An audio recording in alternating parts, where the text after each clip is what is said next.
ஸ்ரீ காளஹஸ்தி என்ற பெயரை கேட்டவுடன் நமக்கு நினைவிற்கு வருவது ராகு கேது பரிகார பூஜை செய்யும் ஸ்தலமாகும் என்பதுதான். திருமண தடை நீங்க தினந்தோறும் பல்லாயிரக்கணக்கான பக்தர்கள் இங்கு ராகு கேது பரிகார பூஜை செய்து வருகின்றனர். இத்திருத்தலம் 500 வருடங்களுக்கும் மேல் பழமையானது என்று கூறப்படுகிறது. பஞ்சபூத ஸ்தலங்களில் ஒன்றான இத்தலம் வாயு தலம் ஆகும். இந்தியாவில் வாயு கடவுளுக்கு கட்டப்பட்ட ஒரே கோயிலான காளஹஸ்தி கோவில் புகழ்பெற்ற மாமன்னர்களுள் ஒருவரும் தஞ்சை பெரிய கோவில் கட்டிய ராஜராஜ சோழன் மகனும் தென்னிந்தியாவின் புகழ்பெற்ற மன்னர்களுள் ஒருவருமான ராஜேந்திர சோழன் கட்டிய கோவிலாகும். இதன் வரலாற்றை கேட்கையில் இப்படியும் ஒரு பக்தி இருக்க முடியுமா என்கின்ற அளவிற்கு நம்மை வியப்பில் ஆழ்த்திவிடுகிறது.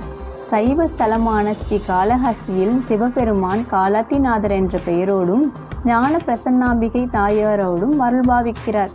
பல 100 ஆண்டுகளுக்கு முன்